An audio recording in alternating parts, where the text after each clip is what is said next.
이 시간 함께 보실 말씀은 시편 56편 8절입니다. 시편 56편 8절 한 구절 보겠습니다.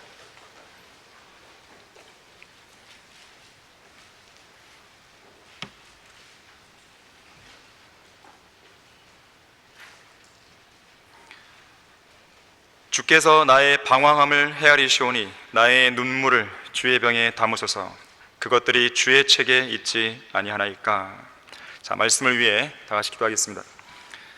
감사하신 아버지 하나님, 아름다운 예배를 드릴 수 있도록 해주셔서 고맙습니다.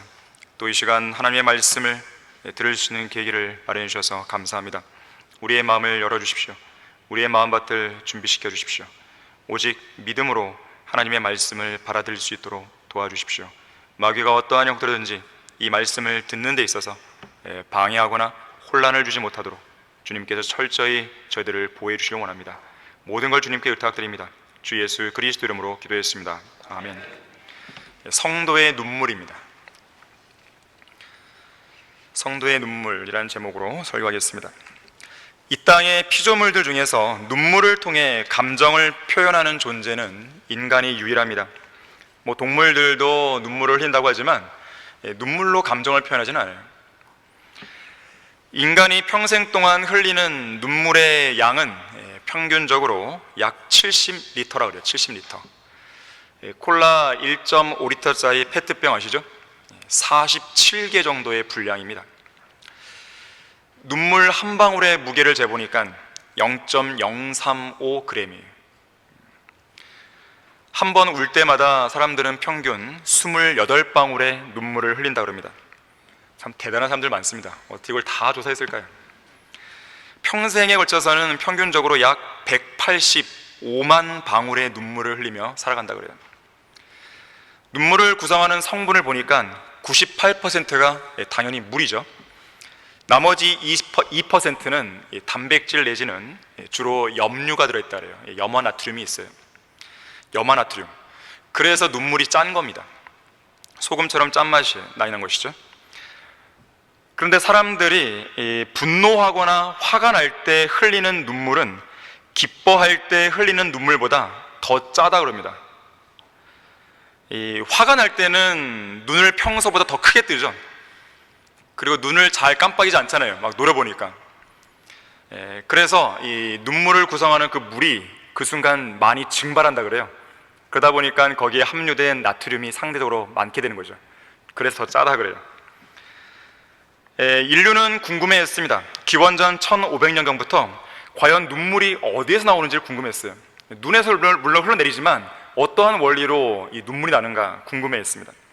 그리고 왜 인간이 눈물을 흘리는지도 궁금했어요. 그래서 여러 가지로 추측해 왔는데요. 수십 세기 동안에는 눈물이 심장에서 시작된다고 생각했다 그래요. 이 심장을 구성하는 이 물질이 약해질 때 이것이 물로 변하면서 생기는 부산물이 눈물이라는 거예요. 기원전 4세기, 5세기경에 활동했던 고대 그리스의 의학자 히포크라테스의 시대에는 인간의 마음이 눈물의 원인이라고 생각했습니다. 사실 인간의 마음이나 심장이나 영어로는 똑같죠. 하트죠. 이 1600년대에 이르러서는요, 이 사랑의 감정, 특히 사랑의 감정이 심장을 뜨겁게 달구었다가 스스로 식히는 과정에서 수증기가 발생한다 그래요. 그러면서 그 수증기가 머리 위쪽으로 올라가서 이 눈 부위에서 응축이 돼요. 그러면서 눈물로 빠져나가는 것이라고 사람들은 생각합니다. 그리고 드디어 1662년이 되어서 덴마크의 과학자 닐스 스텐센이 눈물의 근원을 밝혀냅니다. 바로 눈물샘, 이 눈에 있는 눈물샘에서 눈물이 나온다라는 것을 밝혀내게 됩니다. 여러분 아마 유심히 보지 못하셨겠지만 이 눈물샘의 모양을 보니까 아몬드 모양, 작은 아몬드 모양이에요. 여기에서 분비되는 눈물이 눈에 들어오는 이물질이라든지 눈에 들어온 오염물질들을 깨끗하게 제거해 준다고 합니다. 눈물의 기능이죠. 또 눈을 촉촉하게 적셔줌으로써 안구를 보호해주고 감염도 방지한다 그래요. 우리 인생에는 또 우리 인생을 향한 하나님의 계획 속에는 기쁨과 즐거움, 행복과 환희의 순간만 있는 게 아니죠. 슬픔도 있고 고통도 있고 시험과 시련, 아픔과 괴로움이 함께 들어 있습니다. 하나님께서는 우리에게 번영의 날만 주시는 게 아니에요. 때로는 역경의 날도 허락하십니다. 하늘 아래에서 벌어지는 모든 일에는 하나님께서 허락하시는 시기가 있죠. 또 모든 목적에는 하나님께서 허락하시는 그 때가 있는 법이죠. 그래서 태어날 때가 있으면 죽을 때가 있다 그랬고, 전도서 3장에 보니까요, 눈물을 흘리며 우는 때가 있으면 만면의 미소를 띠고 웃고 즐거워할 때가 있죠. 슬피 울면서 누군가를 애도할 때가 있는가 하면 활짝 웃으며 춤을 출 때가 있죠. 원하는 것을 얻을 때가 있으면 모든 것을 잃어버릴 때도 있습니다. 누군가를 사랑할 때가 있는가 하면 미워할 때가 있고, 내가 사랑하는 많은 것들을 잃어버리게 만드는 전쟁의 때가 있으면 또 많은 것들을 다시 회복하고 번영하는 평화의 때가 있죠. 자, 어쨌든 이 세상에서 슬픔과 역경의 순간들을 경험하지 않고 사는 사람은 단 한 명도 없다는 거예요. 단 한 사람의 예외도 없이 눈물의 골짜기를 통과해 가고 있는 것이죠. 이것은 우연이라기보다는 필연입니다. 예기치 않은 기회에 우발적으로 발생하는 일이라기보다는 어떤 분명한 목적 안에서 하나님의 계획 속에 사전에 이미 기획된 것이죠. 그런 가운데 어떤 사람은 어린 시절에 당한 교통사고로 인해서 평생 휠체어를 타고 다녀야 하고요, 어떤 사람은 암이나 난치병으로 인해서 수십 년 동안 고통스러운 밤을 보내야 되기도 하죠. 어떤 사람은 돈이 없어 굶기도 하고, 어떤 사람은 이혼으로 인해서 가정이 파괴되기도 합니다. 또 어떤 사람은 장애를 지닌 자녀와 함께 인생의 짐을 평생 짊어지고 가기도 합니다. 자, 이것이 바로 고생으로 가득 찬 인생의 현 주소예요. 하나님께서는 이런 세상에 유일하게 죄 없는 한 인간을 보내셨는데 바로 예수님이시죠. 그분마저도 슬픔의 사람이요 질고에 익숙한 사람이라고 성경은 말씀합니다. 예수님조차도 그렇게 묘사가 되고 있어요. 우리의 구주께서도 이 땅에 사시면서 슬픔과 고난을 겪었다면 우리 자신이 그런 고난에서 제외되어야 할 이유는 더더욱 없는 것이죠. 성경은 죄로 가득 찬 이 세상에서 사람은 고생하려고 태어난다 그랬어요. 그래서 인간이 태어날 때 그때부터 우는 것이에요. 시편 80편 5절에서는 하나님께서 우리를 눈물의 빵으로 양육한다 그랬어요. 또 많은 눈물을 마시게 한다 그랬습니다. 인생 역정을 달려오신 모친들이나 부친들은 이 부분에 있어서는 더 공감을 하시는 것이죠. 오늘 본문에서는 우리의 눈물을 주님의 병에 담아 간직하시고 심지어 주님의 책에 기록해 놓으시기도 합니다. 그 말이 무슨 말입니까? 하나님께서는 우리의 눈물을 잊지 않는다는 거예요. 우리의 눈물을 기억하시는 거예요. 그분의 백성이요 그분의 성도들이 흘리는 눈물을 외면하지 않으시는 것입니다. 자, 하나님께서 구원받은 성도들의 눈물을 기억하시는 이유가 뭘까요? 자, 첫 번째로 그 눈물은 참된 회개의 눈물이기 때문에 그렇습니다. 통회의 눈물이에요. 참회의 눈물이에요. 우리 다 같이 이사야 57장 15절을 보겠습니다. 이사야 57장 15절을 보시면요,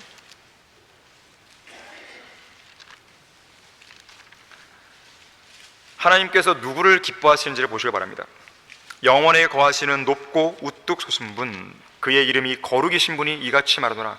나는 높고 거룩한 곳에 거하며 또한 통회하고 겸손한 영을 지닌 자와 함께 거하여 겸손한 자의 영을 소생케 하고 통회하는 자의 마음을 소생케 하노다 그랬어요. 혹시 여러분 가운데 어떤 특정한 죄에 연루된 사람이 있습니까? 좀처럼 빠져나오지 못하고 있는 어떤 특정한 죄의 덫에 걸려든 사람들이 있어요? 그렇다면 그 성도가 해야 할 가장 첫 번째 일은 죄에 대해서 진실한 마음으로 참회하는 것입니다. 단순히 참회하는 것만으로는 부족하고 참된 눈물과 더불어서 자기 죄에 대해 깊이 뉘우치고 그 죄로부터 온전히 돌아서야 되는 것이에요. 하나님께서는 눈물로 통회하는 성도를 보살피겠다 그랬어요. 이사야 66장 2절에서 이러한 사람은 내가 보살피리니 곧 영이 가난하고 통회하고 내 말에 떠는 자라 그랬어요. 만일 어떤 성도가 하나님 앞에서 가증하고 추악하고 더러운 죄를 지었으면서도, 또는 그 죄로 인해서 자기 안에 있는 성령 하나님을 무척 슬프게 해드렸을 때도, 그렇게 했음에도 불구하고 그 죄에 대해 진정한 참회의 눈물을 흘리지 않는다면 그는 진정한 그리스도인이 될 수 없어요. 양심이 화인맞은 배은망덕한 성도일 뿐이죠. D.L. 무디는 이렇게 말합니다. 눈물 없는 믿음은 생각할 수 없다. 회개는 곧 눈물이다 그랬어요. 진정한 회개에는 반드시 눈물이 따라오기 마련이에요. 아일랜드 속담에도 이런 속담이 있습니다. 흐르는 눈물은 괴로운 것이지만 그보다 더 괴로운 것은 흐르지 않는 눈물이다 그랬어요. 눈물이 흐르는 것은 괴로운 일이죠. 물론 기뻐서 흐르는 눈물도 있지만 주로는 이제 슬퍼서 흘리는 눈물들이 많지 않겠습니까? 자, 그것은 괴로운 것이에요. 자, 그런데 마땅히 슬퍼야 하고 마땅히 눈물을 흘리며 슬퍼야 할 그때에 흘리지 않는 눈물, 흐르지 않는 눈물이 있단 말이에요. 그건 정말 더 괴로운 일이에요. 제대로 된 회개가 이루어지지 않았다는 뜻입니다. 그만큼 참된 눈물이 따라오지 않는 회개는 진정한 회개가 아니라는 거예요. 여러분의 두 뺨을 타고 흘러내리는 참회의 눈물은 여러분이 죄에 대해서 어떻게 생각하고 있고 또 어떤 자세로 죄를 뉘우치고 있는가를 보여주는 참된 회개의 표시입니다. 눈물은 가슴의 언어라고 그랬어요. 마음의 언어예요. 말이 필요가 없는 것입니다. 눈물로 모든 게 드러나는 것이에요. 아, 저 사람이 정말로 참된 회개를 하고 있구나. 진실함의 상징이죠. 참된 회개와 슬픔의 진솔한 표현이 바로 눈물입니다. 누군가가 말하기를 기독교는 눈물의 종교라고 그랬어요. 왜 그럴까요? 기독교는 참된 회개의 종교이기 때문에 그래요. 하나님의 마음에 맞는 사람인 다윗 왕은 그가 죄를 짓고 징계를 받았을 때 이렇게 눈물로 회개했습니다. 오 주여, 주의 노하심으로 나를 책망하지 마시고 주의 진노로 나를 징계하지 마소서. 오 주여, 내가 연약하오니 내게 자비를 베푸소서. 오 주여, 내 뼈가 고통스러우니 나를 고치소서. 내가 신음으로 곤비하여 밤마다 내 침상을 띄우며 눈물로 내 자리를 적시나이다. 희희낙낙대며 웃을 줄은 알면서도 눈물로 통회할 줄 모르는 사람들은 인생이 무엇인지 잘 모르는 사람들이에요. 그 신앙과 마음의 깊이가 매우 얕은 사람들입니다. 매우 가벼운 사람들입니다. 눈물의 선지자는 예레미야죠. 눈물의 사도는 바울이죠. 그러면 눈물의 왕은 누굴까요? 단연 다윗입니다. 다윗의 뺨에는 자주 눈물이 흘러내렸어요. 다윗은 자기가 저지른 죄 때문에 회개하며 눈물을 흘렸고요, 다른 사람들의 불행에 대해 슬퍼하면서 눈물을 흘렸고요, 하나님께서 베풀어 주신 은혜와 자비와 사랑으로 인해 감격해서 눈물을 흘렸습니다. 시편에 나오는 많은 시들이 다윗이 경험한 고난의 기록이자 그가 흘린 눈물의 기록이에요. 그는 울고 또 울다가 오늘 설교 본문처럼 이렇게 호소하기까지 하는 것이죠. 나의 눈물을 주의 병에 담으소서. 이런 이유로 인해서 다윗은 하나님의 마음에 꼭 맞는 그런 왕이 될 수 있었던 것이에요.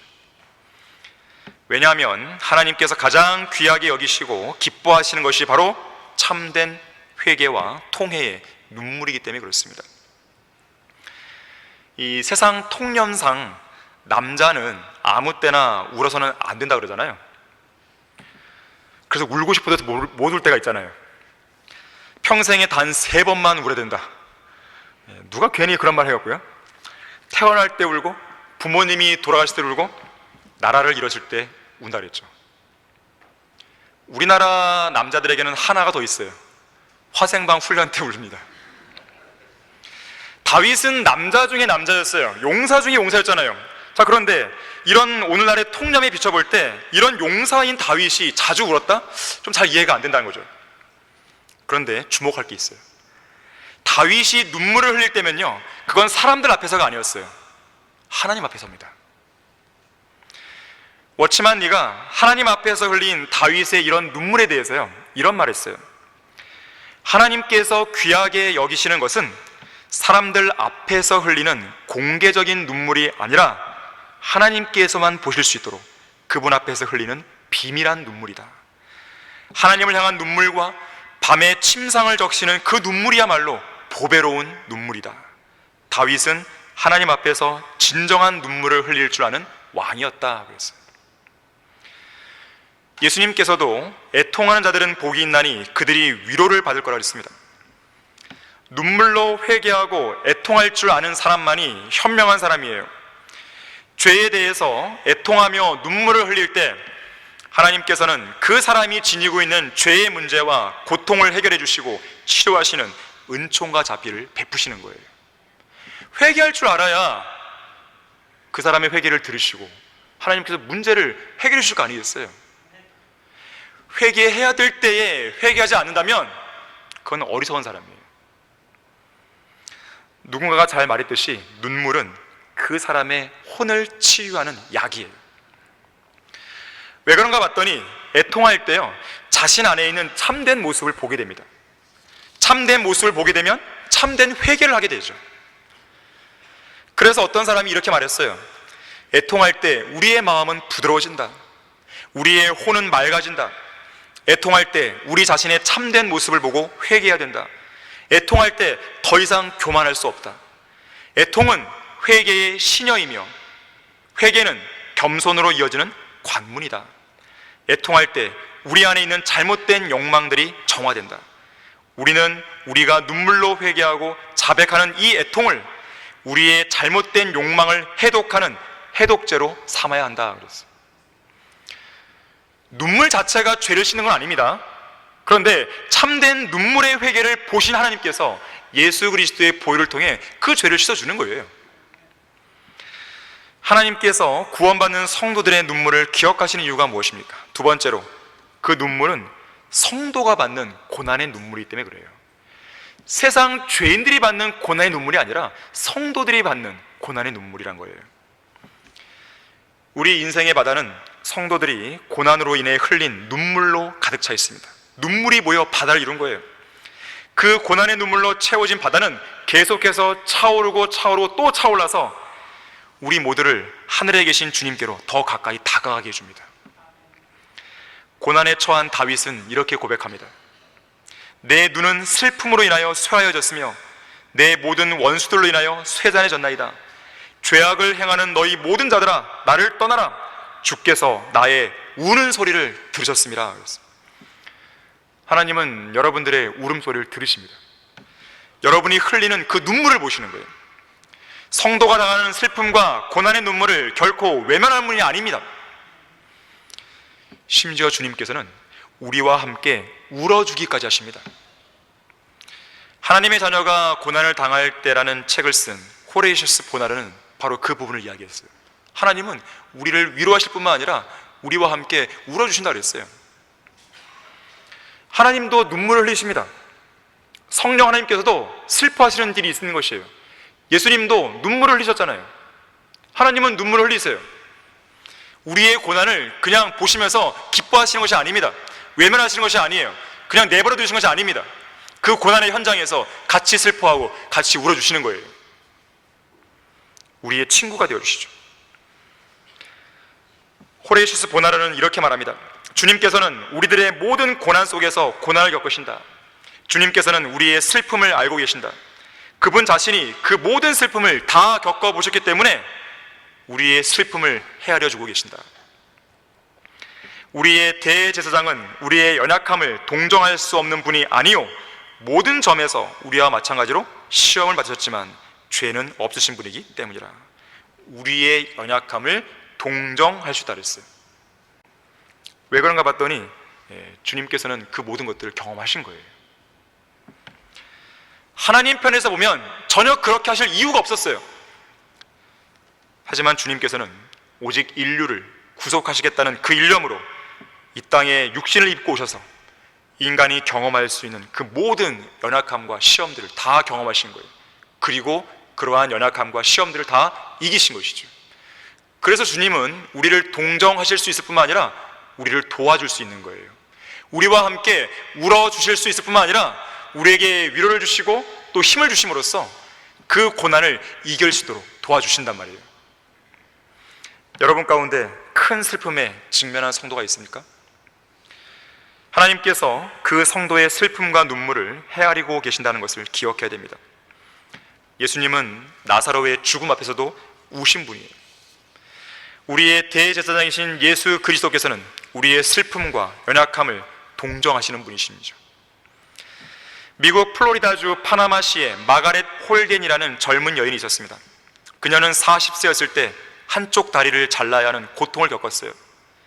그 다음에는 다른 쪽 다리마저 절단하는 고통을 겪어야 했습니다. 한 번은 러크마 목사님이 그녀가 입원해 있는 병원에 가서 예수 그리스도의 재림에 관한 그림을 그리면서 설교했습니다.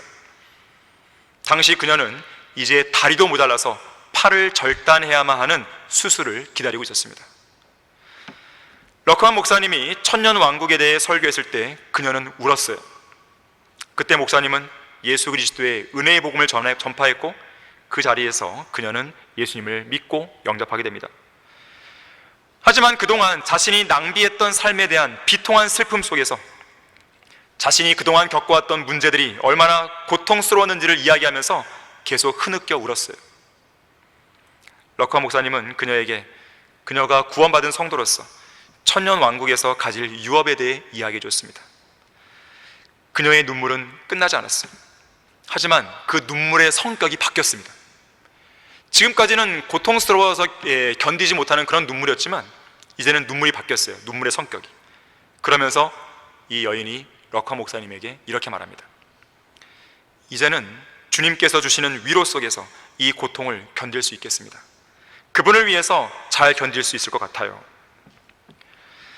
나사로의 죽음 앞에서 우셨던 주님께서는 어떤 이유로든지 우리가 슬픔을 당할 때 그 고통스러운 마음을 헤아리시고 동정하신다는 것을 반드시 기억하셔야 됩니다. 어떤 친구가 어떤 목사에게 고난에 처한 성도가 눈물을 흘리는 것에 대해서 이렇게 말한 적이 있어요. 세상에서는 되는 일이 하나도 없고 주변에서도 고난과 박해가 다가오고 어려움이 다가오고 문제가 생기고 주위 사람들은 자네를 향해서 손가락질하며 옳지 않다고 비난하며 자네를 몹시 귀찮아하고 증오할 때 반드시 하나님을 향해 주님 앞에서 눈물을 흘려야만 하네. 이것이 자네가 삼아야 할 유일한 탈출구일세. 오직 이것만이 자네로 하여금 그 어려움과 고난을 헤쳐나갈 수 있게 해준다네. 그랬어요. 시편 119편 50절에서는요 이 말씀은 나의 고난 중에 나의 위로가 되었으니 이는 주의 말씀이 나를 소생시켰습니다. 그랬어요. 하나님의 말씀은 고난에 처해 하염없이 눈물만 흘리는 우리 성도들에게 위로를 줍니다. 너무 고난이 극심해서 성경도 쳐다보기 싫습니까? 하나님이 원망만 됩니까? 아니에요. 그럴 때일수록요 성경을 펴셔야 돼요. 성경에서 답을 찾고 성경에서 위로를 얻을 때까지 여러분들이 그 자리를 떠나시면 안 됩니다. A.W. 토저는 말했어요. 성경은 눈물 속에서 기록되었기 때문에 눈물 앞에 최고의 보물을 꺼내놓을 것이다 그랬어요. 성경과 눈물이 만나면요 성경은 우리에게 최고의 선물을 내어놓는다는 것이에요. 그 최고의 선물이 뭐겠어요? 위로죠. 위로. 고난 중에 받게 되는 위로죠. 진정으로 여러분의 손안에 들려있는 그 성경이 매일 매순간 여러분의 일거수일투족을 지켜보고 있는 그 살아있는 말씀이 영감으로 기록되고 섭리로 보존된 이 한글 킹 제임스 성경이 과연 여러분의 마음을 위로해주고 있습니까? 여러분의 두 뺨에 얼룩진 눈물을 닦아내주고 있어요? 여러분의 마음속에 무겁게 드리워진 그 슬픔의 장막을, 어둠의 장막을 활짝 걸어내고 있습니까? 그러한 경험을 하셔야 됩니다. 살아있는 하나님을 만나셔야 돼요. 여러분이 너무 힘들다고 하나님에 대한 원망만 나온다고 성경을 저기 밀어쳐버리고 주님으로부터 떠나버리고 그러면 안 되는 거예요. 그런다고 답이 오는 게 아닙니다. 더 힘들어지죠. 그것이 바로 마귀의 속임수예요. 여러분을 하나님으로부터 떨어뜨리고자 하는 마귀의 수작입니다. 속으면 안 돼요. 위로가 필요할 때, 고난이 극심할 때 여러분은 기도를 해야 되는 것이고 성경을 펼쳐셔야 되는 것이에요. 하나님께서 구원받은 성도들의 눈물을 기억하는 이유가 뭘까요? 세 번째로, 그 눈물은 진지한 기도의 눈물이기 때문에 그렇습니다. 그냥 기도보다도 눈물의 기도에 엄청난 효과와 효력이 있습니다. 우리 다 같이 시편 39편 12절 보겠습니다. 시편 39편 12절 보십시오. 오 주여, 나의 기도를 들으소서. 나의 부르짖음에 귀를 기울이소서. 내 눈물에 가만히 계시지 마소서. 나의 모든 조상들이 그러했듯이 나도 주와 함께하는 타국인이요 체류자이기 때문이다. 오 내가 떠나 없어지기 전에 나를 용서하시어 나로 기력을 회복하게 하소서. 하나님 앞에서 눈물로 기도하는 것은 기도가 응답이 되는 가장 좋은 방법이에요. 하나님만을 신뢰하는 겸손하고 진지한 기도에 참된 간구의 눈물이 더해지면 그 기도는 더 빨리 응답이 됩니다. 히브리서 5장 7절에 보게 되면 예수님도 그러한 경험을 하셨어요. 육체로 계시는 날들 동안 자기를 사망에서 구원하실 수 있는 분께 심한 통곡과 눈물로 기도와 간구를 드렸고 하나님께서는 그의 두려워하심을 인하여 들으셨느니라 그랬습니다. 예수님께서 직접 경험하신 거예요. 초림 당시에 슬픔의 사람으로 오신 예수님조차 육체로 계시는 날들 동안 33년 반의 생애 동안 여러 차례 심한 통곡과 눈물로 하나님께 기도와 간구를 드린 거예요. 그리고 하나님께서는 그 눈물의 기도를 들으신 거죠. 죽을 병에 걸렸던 히스키야 왕을 생각해 보세요. 자신의 병의 치유를 위해서 눈물로 기도를 드렸습니다. 하나님께서는 그의 기도를 들으셨고 병을 치유하셨고 생명을 연장시켜 주셨어요. 특히 하나님께서는 그 기도를 드리면서 흘린 그 눈물을 봤다라고 말씀하십니다. 우리 다 같이 열왕기하 20장을 보겠습니다. 열왕기하 20장 1절에서 5절이에요. 잘 보십시오. 그 당시에 히스키야가 병들어 죽게 되니라. 아모즈의 아들 선지자 이사야가 그에게 가서 말하기를 주께서 이같이 말씀하시니라. 내 집을 정리하라. 내가 죽을 것이요 살지 못하리라 하자. 그가 그의 얼굴을 벽에 대고 주께 기도하여 말하기를 오 주여, 내가 간구하오니 내가 주 앞에서 진실과 온전한 마음으로 행하고 주의 목전에 선한 것을 행하였음을 이제 기억하소서 하며 히스키야가 심히 울더라. 이사야가 중간 마당으로 들어가서 하기 전에 주의 말씀이 그에게 임하여 말씀하시기를 너는 돌아가서 내 백성의 대장 히스키야에게 말하라. 내 조상 다윗 하나님 주가 이같이 말하더라. 내가 내 기도를 들었고 내가 내 눈물을 보았도다. 보라, 내가 너를 치유하리니 3일 만에 내가 주의 전으로 올라가리라 그랬습니다. 자, 하나님께서는 간절히 기도하는 성도들의 그 간구를 들으실 뿐만 아니라 그 순간 흘리는 그 눈물도 보시는 거예요. 자, 이것은 하나님께서 기도하는 성도의 눈물을 외면하지 않는다는 증거예요. 또한 오히려 그걸 좋아한다는 표식입니다. 또한 우리의 눈물의 기도가 하나님의 마음을 움직일 수 있다는 것을 보여주기도 하는 것이죠. 한 번은 발작을 일으키고 입에 거품을 대고 이를 가는 벙어리 영을 지닌 아들, 마귀 들린 아들을 데리고 온 아버지가 있었어요. 예수님께 간구합니다. 마귀를 쫓아내려고 간구했어요. 그때 이 아버지가 예수님께 울부짖으면서요 뭐라고 했냐면요, 나의 믿음 없음을 도와주소서. 이 간구를 드렸는데 울면서 간구를 드렸다고 마가복음 9장 24절에서는 말씀합니다. 이 아버지의 정직한 고백이었어요. 이처럼 이 아버지의 믿음은 나의 믿음 없음을 도와주셔서 이렇게 간구할 만큼 정말로 작은 믿음이었지만 예수님께서는 그 믿음을 존중해 주셨고 그 아이를 치유해 주셨어요. 이 아버지의 정직하고 진솔한 눈물의 간구를 외면하지 않은 것입니다. 역사하는 힘이 많은 효과적이고 열렬한 기도를 하고 싶다면 하나님께 드리는 그 진지하고 겸손한 그 기도 위에 반드시 간절한 눈물을 더하시면 돼요. 기도의 응답을 낳는 것은 아름답고 화려한 유창한 언변이 아닙니다. 얼마나 간절한 눈물이 그 간구 안에 담겨 있는가에 달려 있어요. 고통 중에 몸부림을 치고 있는 성도가 있습니까? 현재 받고 있는 삶의 압박이 너무나 무겁습니까? 경제적이든 물리적이든 영적인 것이든 도저히 감당하기 어려운 시련과 고난 속에 시달리고 있어요? 그렇다면 하나님 앞으로 나와서 눈물을 흘리세요. 우세요. 그런데 울기만 하지 말고 눈물로 간절히 기도하라는 것이죠. 하나님께서는 여러분이 기도하면서 흘린 눈물을 반드시 보시고 반드시 기억하세요. 여러분이 흘린 눈물을 주님의 병에 담으시고 주님의 책에 기억해 두십니다.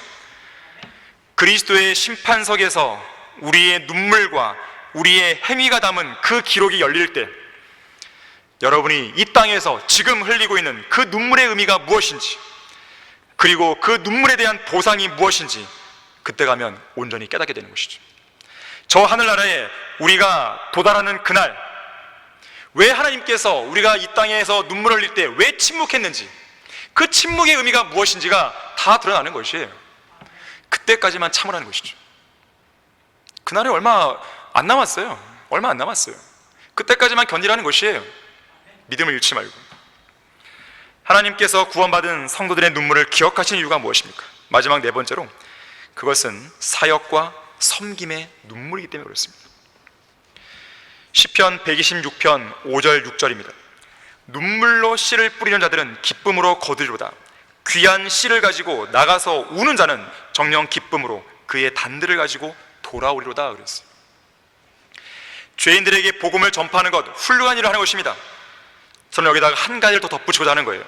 눈물로 씨앗을 뿌리시길 바랍니다. 양무리를 치고 돌보되 눈물로 사역해야 됩니다. 눈물을 흘릴 줄 모르는 사역자는 주님을 위한 좋은 사역자가 될 수 없어요. 하나님께서 맡기신 그 사역 위에 신실함을 더하되 눈물을 거기에 쏟아 부어야 돼요. 지옥을 향해 가는 죄인들을 위해서 연민의 눈물을 흘려야 됩니다.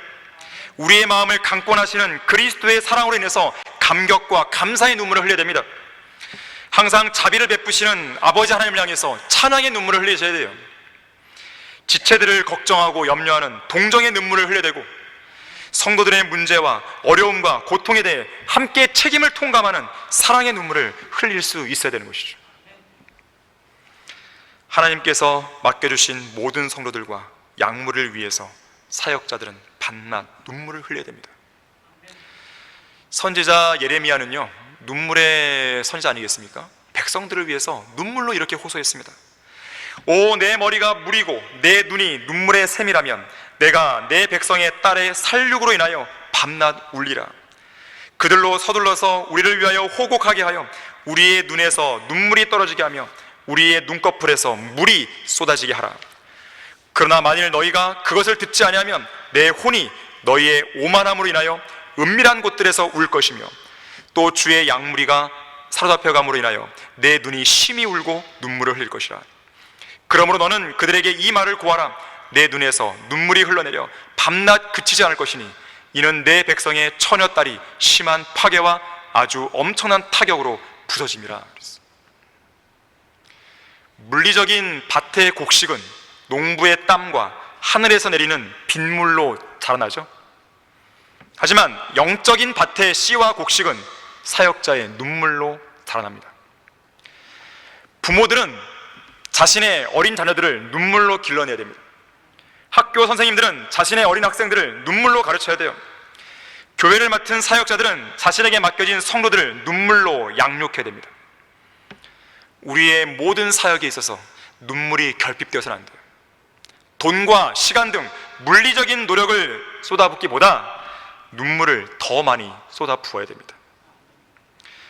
조지 휘필드는요, 열정의 설교자요, 눈물의 설교자로 알려져 있어요. 눈물 없이 전한 설교가 거의 없다 그래요.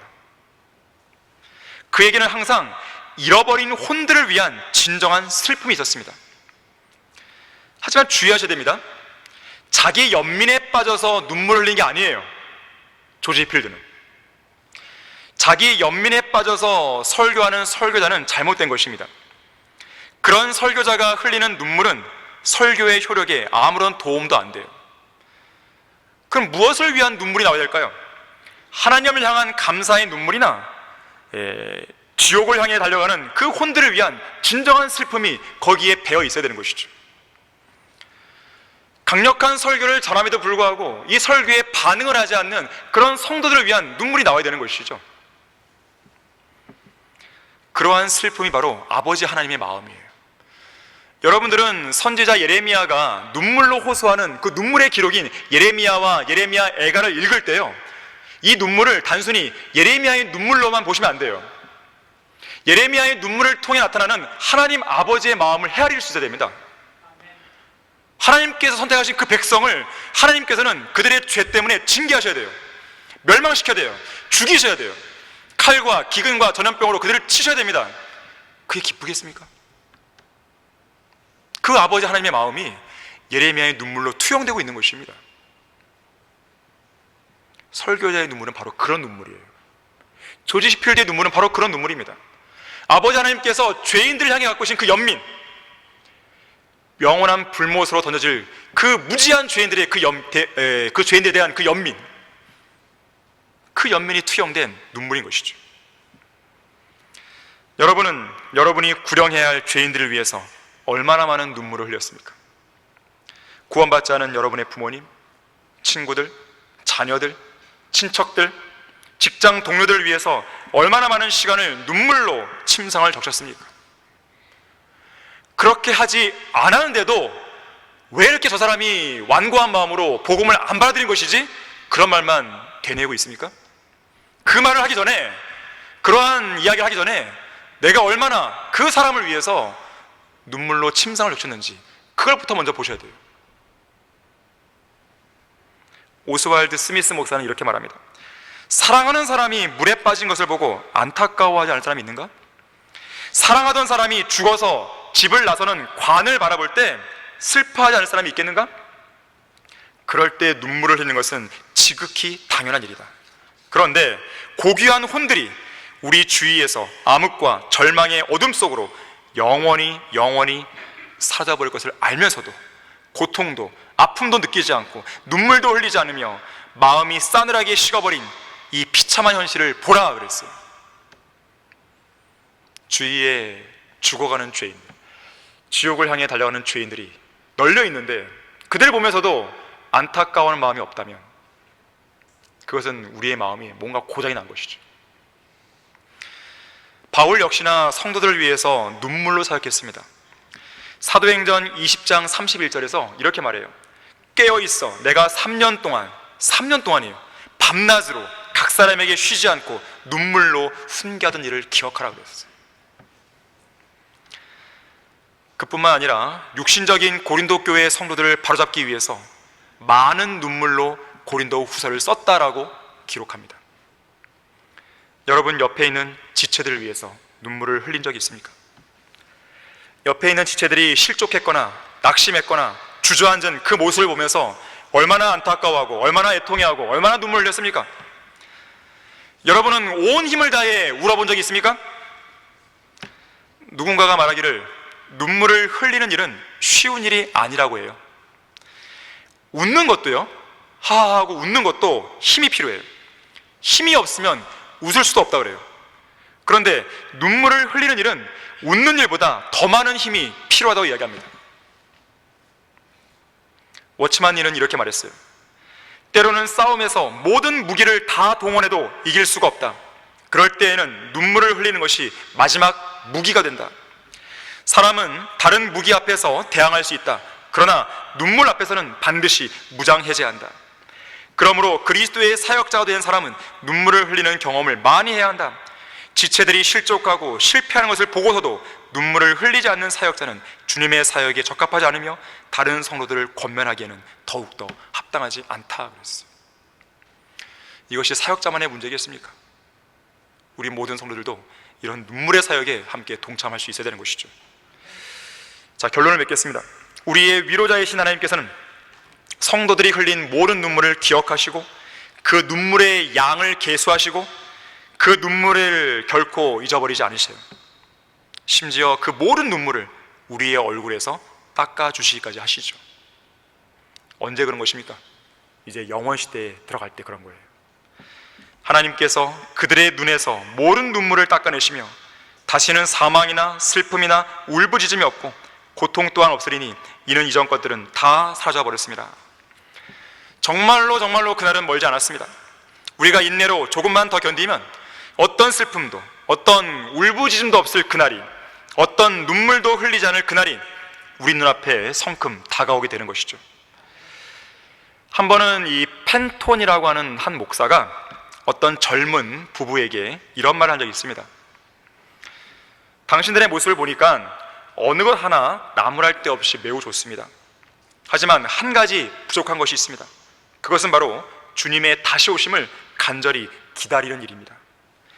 주님께서 속히 오시기를 간절히 기도하면 그 한 가지 부족한 부분이 완전히 채워질 것입니다. 그날 저녁 남편은 아내에게 이야기했어요. 여보, 오늘 목사님의 권면에 따라서 오늘 저녁에는 예수 그리스도의 재림을 위해서 함께 기도합시다. 남편은 간절히 기도했어요. 하지만 아내는 목사의 권면을 가볍게 여긴 채 기도하지 않았다 그래요. 그러고는 남편에게 이렇게 말했다 그럽니다. 여보, 우리 가정은 너무 좋아요. 아름다운 집도 마련되어 있고 우리 사이도 너무 좋고 즐겁고 경제적인 문제도 없잖아요. 우리 계획대로 아주 편안하게 살고 있는데 왜 주님께서 빨리 오시기를 간구해야 되는 것이죠? 저는 천천히 오셨으면 좋겠어요. 그런데 이 일이 있은 후에요, 7개월이 지났을 무렵에 예기치 않은 사고로 그녀의 남편이 죽고 말았습니다. 이후 그녀는 얼마 뒤에 펜톤 목사를 만난 자리에서요, 이 목사의 손을 잡고 눈물을 흘리며 이렇게 말했다 그래요. 저는 하나님께서 남편을 데려가신 이후로 하루도 빠짐없이 매일매일 주님께서 빨리 오시기를 간절히 기도해 오고 있습니다. 워치만 이는 이 펜톤 목사의 이 간증을 이야기하면서요, 참된 눈물이 그녀의 어두운 눈을 씻어서 그녀로 하여금 예수 그리스도의 재림에 대한 소망에 대해서 눈을 뜨게 해 주었다라고 이야기합니다. 선지자 이사야는 이렇게 말해요. 그가 승리 안으로 사망을 삼키실 것이요, 또 주 하나님께서 모든 얼굴에서 눈물을 닦아주시며 자기 백성의 책망을 온 땅으로부터 제하시니 이는 주께서 그것을 말씀하셨습니다. 제1차 세계대전 만렵에 프랑스 군대와 독일 군대가 치열한 접전을 벌이고 있었습니다. 이 전장에서 프랑스와 독일 양측에는 부상병이 가득했어요. 이들은 모두 중상을 입고 그 자리에서 죽어가고 있었습니다. 그 중에는 프랑스의 부상병 하나가 있었는데요, 그는 진실한 그리스도인이었다고 그래요. 그는 자기 손에 있는 물병을 들고서 옆에 부상당한 채 누워있는 한 독일 병사, 자기의 적이죠, 독일 병사에게 물을 먹여줬다고 합니다. 그런데 이 독일 병사 또한 진실한 그리스도인이었다고 그래요. 그들은 둘 다 죽어가고 있었습니다. 물을 다 마신 후에 이 프랑스 병사가 독일 병사의 손을 잡고서 이렇게 말했어요. 저 하늘나라에는 결코 전쟁도 슬픔도 고통도 없을 것입니다. 그리고 두 사람은 서로 몸을 돌리자마자 숨을 거두겠다고 그래요. 눈물을 흘리는 일은 이 세상으로 족합니다. 저 영혼에서는 더 이상 눈물을 흘리는 일이 없을 것이에요. 그날을 소망하면서 이 눈물의 골짜기를 온전히 통과해 나가는 여러분 모두가 되시기를 바랍니다. 다 같이 기도하겠습니다. 감사하신 아버지 하나님, 이 아침에 저희들에게 아주 엄중하고 진지하고 또 우리 자신을 차분하게 돌아볼 수 있는 귀한 말씀을 허락해 주셔서 감사를 드립니다. 이 땅에서는 눈물이 없을 수가 없습니다. 하지만 주님께서는 성도들의 눈물을 결코 외면하지 않으십니다. 우리 가운데 어려움과 고통과 혹은 질병이나 경제적인 문제로 혹은 영적인 문제로 어려움을 당하는 지체들이 있다면 오늘 이 설교를 통해서 위로를 얻고 또 힘을 얻을 수 있는 그런 계기가 되게 해주십시오. 주 예수 그리스도 이름으로 기도했습니다. 아멘. 우리 다 같이